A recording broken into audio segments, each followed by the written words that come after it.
Good morning, or good afternoon, or good evening, wherever you are in the world. Talent Finders would like to welcome Miss Universe 1992 global speaker, MC, TV host, entrepreneur, and philanthropist, Michelle McLean. So, welcome, Michelle. Hi, thanks, Karen. Thanks so much. It's lovely to see you again. Yeah, lovely to see you too. So, I want to start off by obviously congratulating you on all your achievements. And I suspect that we are only going to be able to scratch the surface of all your fascinating aspects of your life. So, I want to touch on your early years and what it was like growing up in Namibia at that time. And can you share with us your background in Namibia and how this influenced your grit and determination? Oh gosh, well, that's a long thing to explain. Certainly, living in Namibia, I was so blessed to, be brought up in a beautiful, loving family. We lived in Windhoek, which is the capital city of Namibia, and certainly in those days, in the 70s and 80s, a beautiful, peaceful town in many respects. Although we were the passageway through to the Angolan War on the Yes. border, and at that time, South Africa was fighting the war, and our soldiers, being Namibian and South African young men, were up there. So it was a passageway for a lot of, rattles coming through. We did have bomb scares in our towns because of the ongoing, war. Yes. So it was both peaceful and a beautiful country.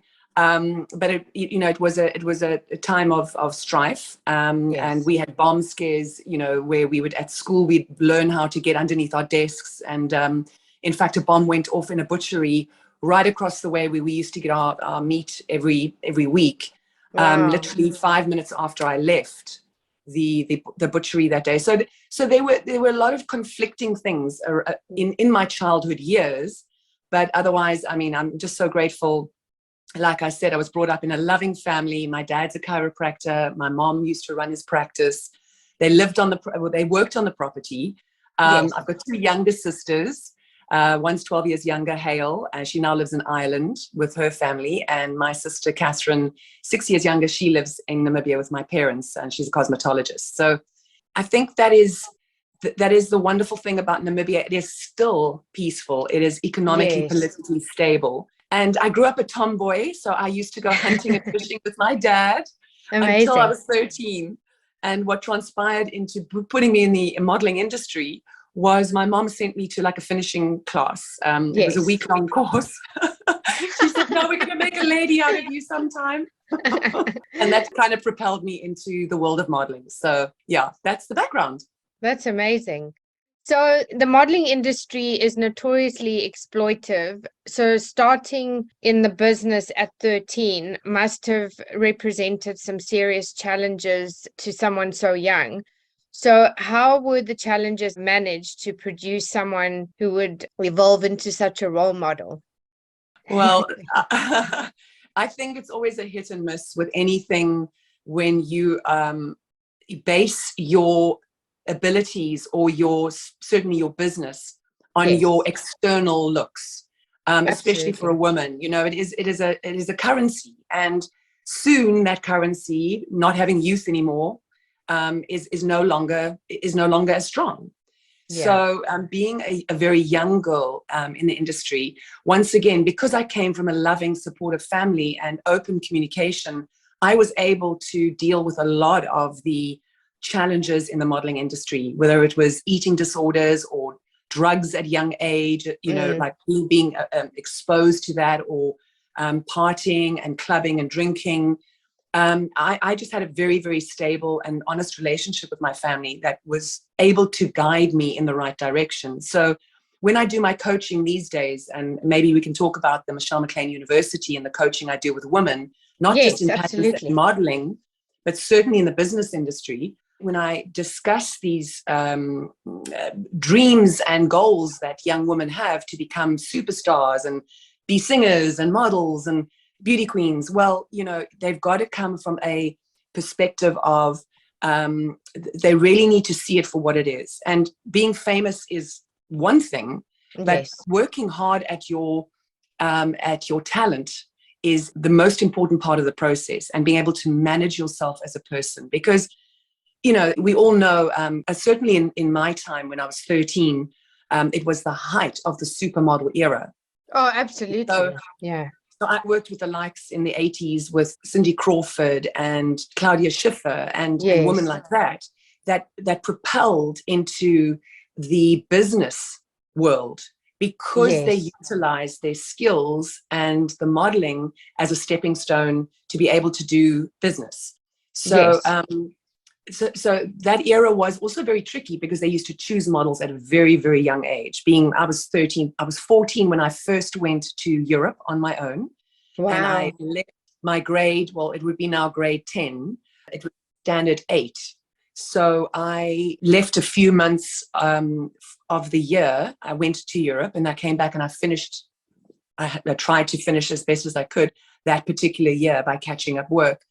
But it was exposure to that world.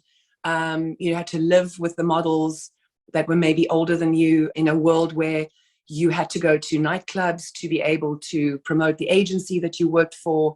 So many different challenging aspects to deal with. But it really did build me up as a strong, courageous, powerful woman. Yes. Because I had to deal with a lot of these challenges. Absolutely.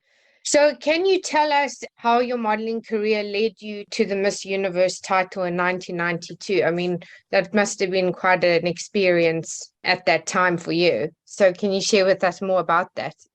Yeah, well, actually, I don't think people really know that there is quite a discrepancy between the modeling industry and the beauty pageant industry. Well, certainly in the 80s and 90s.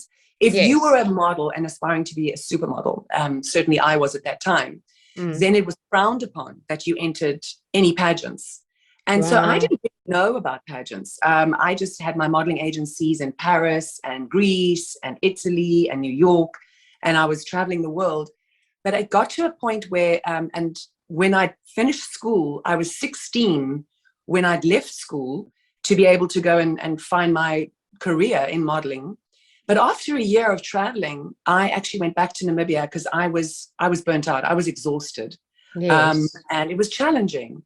So I went home for an extended holiday, and I looked into the various things that I was going to study. And because my dad's a chiropractor, I wanted to do massage therapy. So I was looking to the possibility of going to Japan and doing massage therapy there.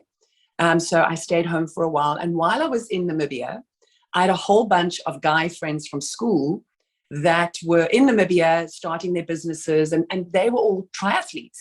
So they were training to do the triathlons in Namibia and South Africa. So I decided to train with them. Why not? And as we were doing the trainings and whatever, they said to me, hey, did you know that there's a Miss Namibia pageant? You can win a car and a computer course. And, at that point I was 18 years old. Wow. Or 17, I was about to turn 18. And I was like, hey, that's not a bad idea. Set up your life, get a little bit of money to be able to go and study. But hell yeah, I mean, I could be a Miss Namibia for a year. Why not? Yes. So I entered just for fun out of a dare. They dared me to do it. Wow. So there I was in the world of pageants. And I never watched a pageant. So I had no idea. Yes. At that point, I entered the pageant and won. And I was standing there kind of like a deer in the headlights on stage going, now what? Wow. What a story. It was very funny. And then from there, what really happened was I had to understand what pageants were all about. Then I found out, you got to represent Namibia at the Miss Africa pageant, then at the Miss World pageant, and then at the Miss Universe pageant within that year. Wow. So I went to the organizers. Yeah, I went to the organizers and I said, but hey, I mean, I've got to live in Namibia to be able to represent Namibia. How the hell am I going to do this? Because I'm a model. I usually make money from modeling. So we worked out a deal that I would travel and do these pageants. I had to watch all the videos of all the past pageants because I had no idea what I was supposed to be doing. I love it. I think it's brilliant. So it's quite opposite from a lot of girls grow up from young little girls with dreams of becoming a beauty queen. And I, quite frankly, I had no idea what I was doing. So that's really hard to find. And then I represented Namibia at the Miss Africa pageant in Nigeria. A couple of months later, I went to the Miss World that was held in Atlanta. I came fourth in that pageant and quite sort of, sort of surprised. Oh my gosh, I'm in the top four. Wow. That's cool. That's pretty cool. And Wow. then I was pageanted out Yeah. after Miss World. And it was 2 months later, I had to go to the Miss Universe pageant, which was in Thailand. I went to the organizers in Namibia and I said, you know what? I am actually like feeling a little bit over pageanted here. This is not really my forte. And yeah, no. You got a responsibility, go to Miss Universe, just have fun, do the best that you can. So I went to Miss Universe and I was like, hey, I'm going to have fun, meet all these ladies from around the world, make contacts. And then afterwards, I'm going to head off to Japan and I'm going to study massage therapy. So my mom said the night before I left, I was cooking some pasta. And she said, have you packed up your room?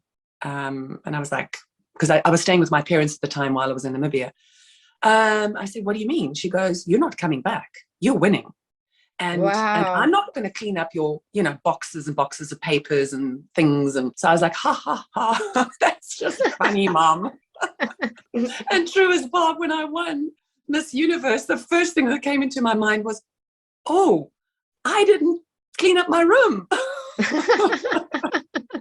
Oh, wow. Yeah, What an amazing story. That's incredible. So winning Miss Universe seems to have been a pivotal moment in your career. So can you share with us what effect that had on you and your future, both positive and negative? Well, I've never looked at life like there's anything that happens that is negative. I always take it from the perspective of, if you try something and you fail, or it looks like you failed, or you didn't achieve the goals, well, it was a learning lesson, it was a challenge, it was an opportunity to maybe open another door. Yes. So Miss Universe for me meant that I realized, and luckily for me, I realized at a very young age when I won at 19, because I'd had exposure already in the modeling industry. I traveled the world. I knew that this was an opportunity, a platform that I could utilize. And I was able to be surrounded by people that really supported me and gave me the right advice when I said, I want to do something more with my title. And so the organizer of the Miss Namibia pageant actually was the one who helped me found the McLean Children Trust when I won Miss Universe. Yeah, because it was based on my final answer. When we were top three, Miss India, Miss Colombia, myself, and the winning answer that I gave, the question to us three was, what would you do if you were made leader of your country tomorrow? And I know it sounds cliche, but really what came to mind for me, because I'd already done a lot of charity work with my family through the Round Table, all my life. Yes. I really wanted to see that the education system in Namibia, that the children that were underprivileged were lifted and elevated to a level of they could get a proper education, they could find work, they could be employed, and that we had future leaders that we could depend on. So that answer was based on that I would look after the children because they are our future. No, that's totally cliche. And every pageant girl seems to be saying that. But I followed through with my commitment. So when I won Miss Universe, when you win, you happen to go to either New York or Los Angeles where they have their base. You base there, and for the year you travel around. So while I was traveling, though, I was able to, through my director, Nick Kruger, who was Miss Namibia director, he helped me set up this foundation, the McLean Children Trust. And so from 1992, we started raising money and doing projects for education initially, and many other different projects from that time. So really, getting back to your question, I think for me, I saw it as an opportunity to do good. Not every pageant girl has to do this. Not every celebrity has to do this. No, but you of course. can do something powerful with your title and with your platform. And I chose to do that. Yes. No, that's amazing. So you've obviously had a long and close relationship with the Miss Universe organization, including Lifetime Achievement Awards. So tell us how this happened and your thoughts about these pageants and their effects on the participants and society's perception in general. Yeah, I know that's, it's always been controversial. Yes. Pageants are seen to be superficial. And even modeling is seen as superficial, but probably not as, sort of the perception that one has of beauty pageants, because, oh, it's just, just looks, and they only judge them on their physicality. I have a different perspective on that because of how I've been able to utilize my title of Miss Namibia and Miss Universe. And I've been able to coach many women in the modeling and pageant industry to do so much with their titles and their platforms, not just in the beauty industry, but in business. Yes. Because it gives you an opportunity to travel the world. It upskills you as a young woman or as a man. They're also pageants for men. Yes. It also gives you an opportunity to network around the world. I mean, Yes. who wouldn't want that opportunity? And what Absolutely. is superficial about Absolutely. that? There's nothing superficial. Yeah. So I think the perception has also been very much marred in a way that the beauty side of it is seen as something negative. But when you can utilize a talent of yours, whether you're a 100-meter runner in the Olympic Games, or whether you're a beautiful woman on stage utilizing some of her characteristics to be seen physically as an attractive woman. And it's not just about being attractive. I mean, you're on stage, you have to have stage presence, you have to have confidence.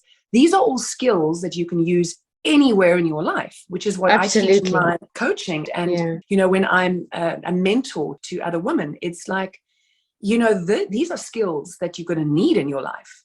To walk into a room with confidence, walk into a boardroom for that matter, in all these interview skills that you learn in pageants, this is what it's about. It is a foundation for an incredibly powerful, empowered life for a woman. Yeah, absolutely. So with that, how did you manage your media exposure to develop the enormous circle of celebrity contacts and business contacts? And how did this enable you to achieve so much in your career? I think because birds of a feather flock together. Yes. If you find the right people that you surround yourself with that are like-minded, for instance, having set up the McLean Children Trust in 1992, since then, we've raised over $40 million in various different projects, whether it was the Heart of a Child Foundation with the late Professor Chris Barnard. We saw 26 children have heart operations. We gave blankets and clothes and food during the winter months. Then there were all, the school that I built in 2000, it now sees 1,200 kids per year being schooled there, and hospital wards.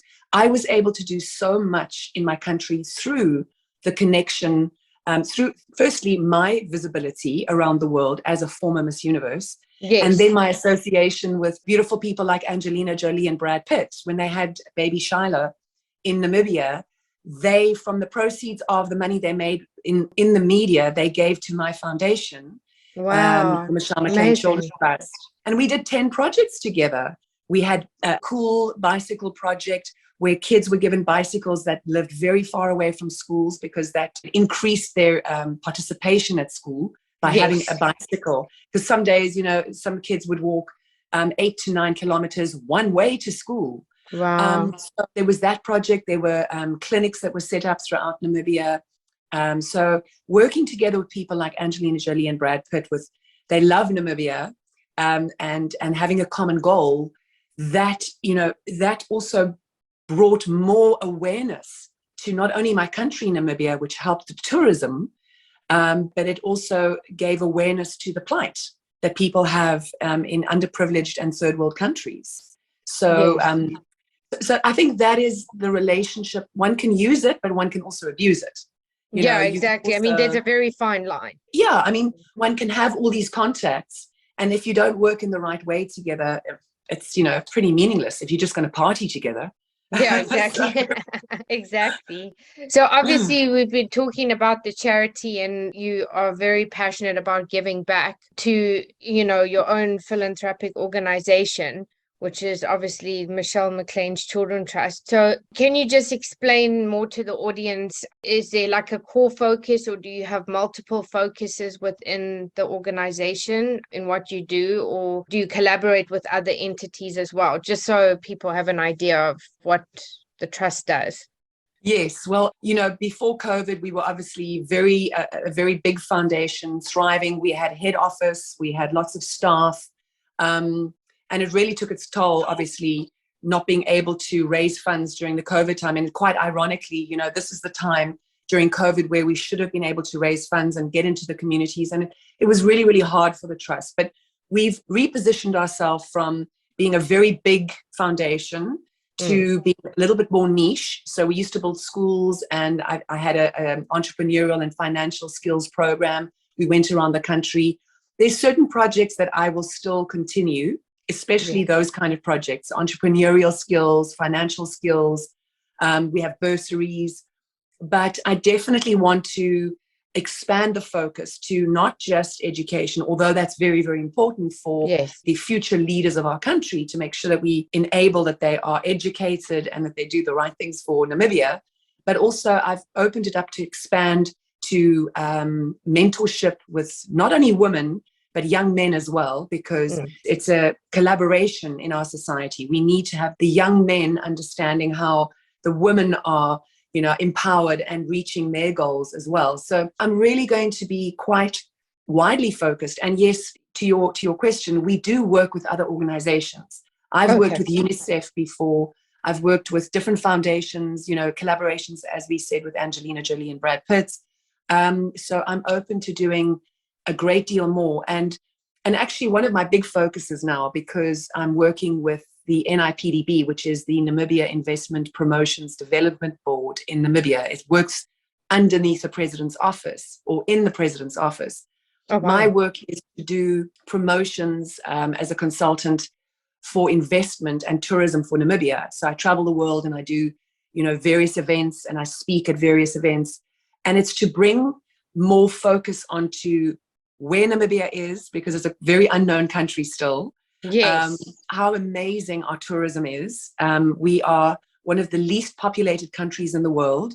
We have this beautiful diversity of the desert and the waterway system in the Zambezi up north, and all the different beautiful iconic sites. Yeah, and the wildlife is amazing. And the wildlife. Yeah. And because we are such an unpopulated country, we do have incredible wildlife. So our safaris and our tourism is amazing. So I've found my passion in that I'm an ambassador for Namibia. I've always been a global and goodwill ambassador, but I'm really doing something substantial now to bring not only that we need to make sure that our economy is boosted, especially after COVID, but that our tourism industry is boosted, because 60% of our country it works in tourism. And so our GDP depends on it very, very heavily. So very excited about that, and being able to also represent the only company really in Namibia, the oldest private company, Althyber and List. And I represent their properties. So I'm able to sell safaris and wonderful trips to Namibia with our beautiful hotels. So, being a business representative for them has been really, really important. So I live in America, but I'm doing my best work because I have to be outside of my country to be able to promote my country. Yes, absolutely. That's amazing. So I want to lead into the subject of leadership, or the lack of leadership, from both a global and entrepreneurial and even corporate perspective. So what do you believe needs to change the current narrative on all aspects of leadership? And what do you think makes your leadership style different? And can you give us any examples? That is quite an interesting question, because I understand the word leadership, and it's very important in terms of, certainly I see it from a perspective of mentorship. So taking the skills and the experiences that I've learned and sharing it with other women. So I don't see myself superior to other women or men. I see myself as sharing my story and sharing my experience to enable them to reach their fullest potential. So leadership for me, actually, when I think of the leaders that I admire the most in the world, I was so blessed to be able to meet Nelson Mandela when he was alive. Yes. And I will never forget, I get goosebumps right now. I'll never forget the power of his leadership was that he listened. He listened Yes. to everybody. He Yeah. didn't talk and make these whole monologues, and he wasn't Yeah. self-important. Yeah. He really wanted to understand who the person was that was right in front of him. And he made every single person feel special. And as a leader, I think you only get people to rally around you when you acknowledge who they Yeah. are as a person or they are as a group. Yes. You obviously have to be courageous and outspoken as a leader, and you have to be daring.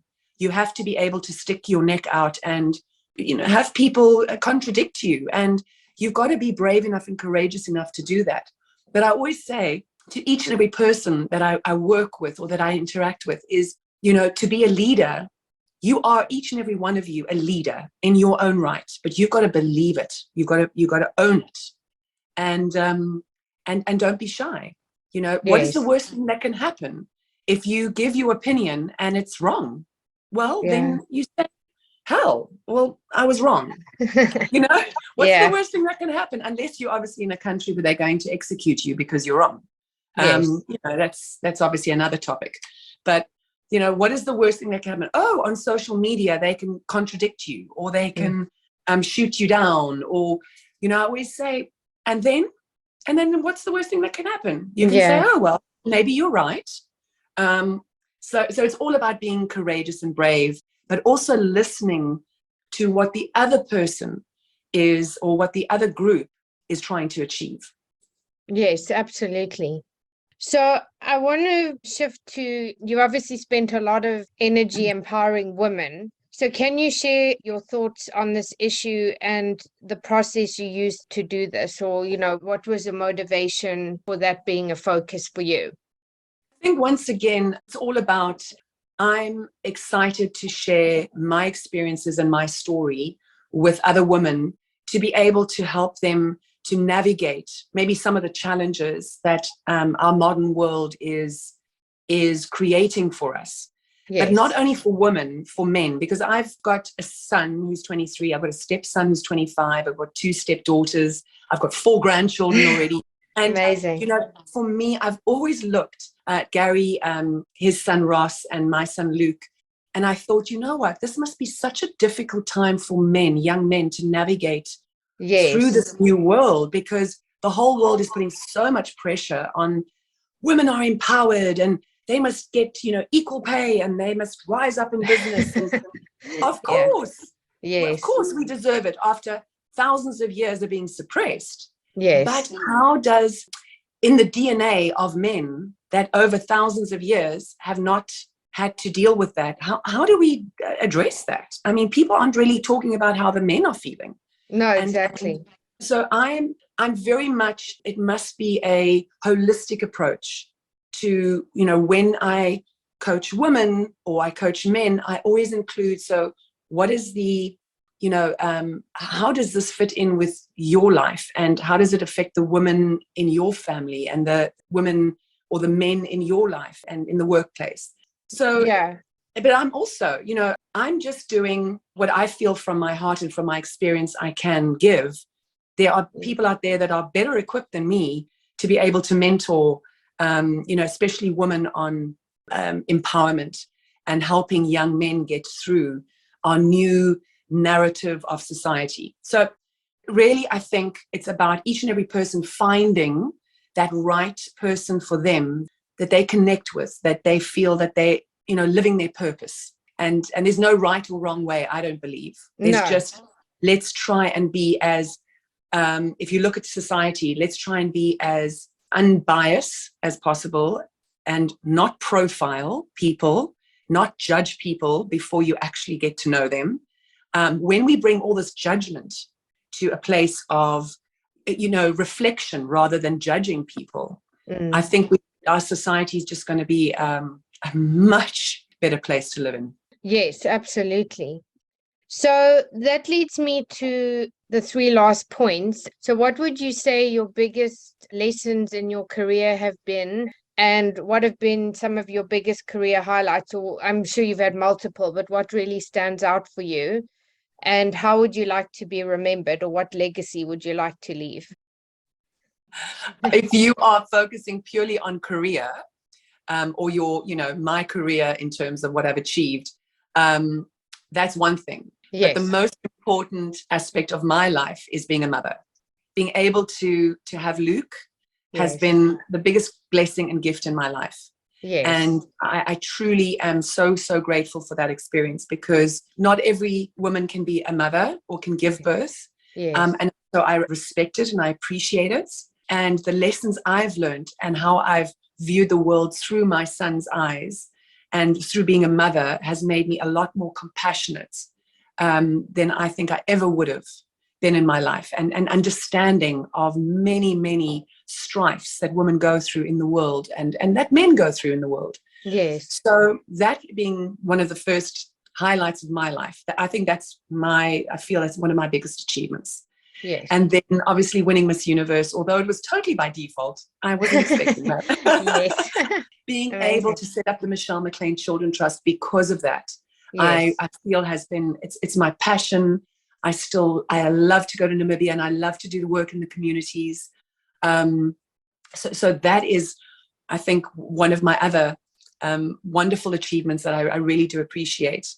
And then being acknowledged by IAOTP, the International Association of Top Professionals, recently, or last year. Amazing. Congratulations. Thank you. To be recognized as Humanitarian and Entrepreneur of the Year, that was last year, and be on a billboard in New York. I don't know how many people have ever aspired to the thought of being on a NASDAQ building with a billboard.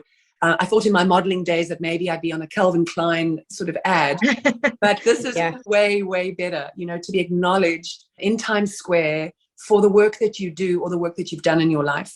So I'm very, very grateful to Stephanie and the IOTP for honoring me in that way. And then this year I'll be in Las Vegas on a billboard, being honored as spokesperson of the year for ecotourism and sustainability and renewable energy. So that really is, what else I kind of got to the point in my life where I'm like, okay, I think I'm done. That's fine. Yeah. I can be a grandmother now. Amazing. One of the questions I wanted to ask is, what are the 3 key pieces of advice you would give to other entrepreneurs that are looking to pursue similar careers or just looking to start their own business or their own organization or entity? I would always suggest never do something you're not passionate about. You've got to be really, really passionate about what it is you want to do.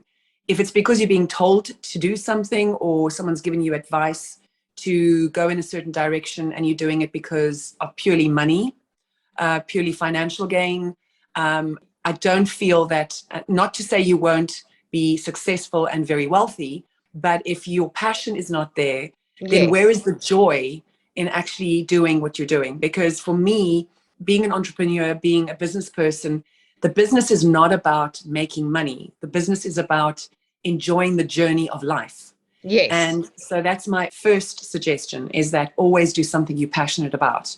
Yes. There will be times, even if you're passionate and being in your business, that it's so challenging that you feel like you've lost your way and you've lost your energy and you've lost your joy in the process.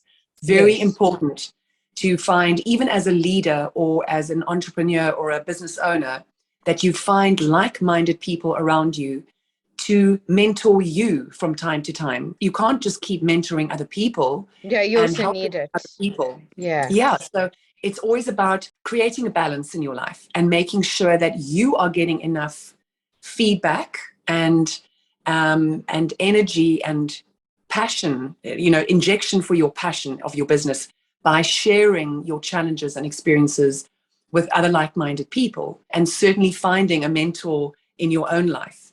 I've had so many wonderful mentors I'm so grateful for, but you've got to go and seek them, and you've got to seek the right ones for you. Not everyone is going to, it's not a cookie cutter process. No. Not everyone's going to work for you. And then I think thirdly, and it probably goes back to the perspective of both having passion and joy in your life, is to really enjoy the journey. Yes. There are going to be challenges all the time, and see those as learning opportunities. Most very successful people in the world have tried 10 things and 9 have failed and only 1 works. Yes. And they keep going. I mean, look at Elon Musk, sleeping on Absolutely. couches, of friends' couches for years and years and years. And Yes. look what he's been able to achieve because he stayed with it. He Yes. remained passionate, but he also realized that that was his journey and that was his passion, his calling in life. Yes. So I love the Buddhist perspective of life is being the constant flame, knowing that the wind is going to blow you all around. Just try and be as constant as you can in your own self. You can't change what's going to happen around you, but you can try and be as constant as possible and just stay on the path, Yes, absolutely. Well, thank you so much for your time today, Michelle, and hopefully we can have you back in the future to see where you are in your journey. So if people would like to connect with you, what are the best platforms to do so? Well, thanks, Kieran. It's been a real pleasure being with you and sharing my story. So thank you for giving me this opportunity. It's just wonderful to be able to see you again, like-minded people, and you're doing such amazing work, being able to profile people and inspire other people to achieve things. So well done with your platform. Thank you so much. And if anybody wants to reach out to me, I work, as I said, with the Namibia Investment Promotions Development Board in Namibia in the President's Office. So you can go on any of those social media sites, be it Brand Namibia or the Brand Ambassadors Program that I'm a chairperson of. We find brand ambassadors in Namibia and internationally that promote Namibia. Like Hamilton was recently, the racing car driver was recently in Namibia. I saw, amazing. And obviously Angelina Jolie and Brad Pitt, they're international friends of Namibia that promote Namibia. So that's one of my tasks is to be a chairperson of that program. Then I represent Althyver and List Group in Namibia and the Althyver and List Leisure Group. And we promote properties in Namibia as well as tourism. We have so many social responsibility projects as well that I work with. My Michelle McLean Children Trust site, you can go on to mmct.org.na. And we have www.africanfinestsafaris.com. You can go on there, and we would love to be able to organize your next safari to Namibia. So amazing. There's those different sites, and we'd be very happy to engage with you. Well, thank you so much, and we'll have you back in the future for sure. Thanks, Michelle, for your time. Thanks. I just wanted to add one more website that people can go to for mentorship for anyone, young people going into business, trying to understand where, they fit in. Anyone who is in the beauty and modeling industry, you can go to www.michellemcleanuniversity.com. Amazing. Thank you so much, Michelle. Thanks. Thanks, Karen. Chat soon.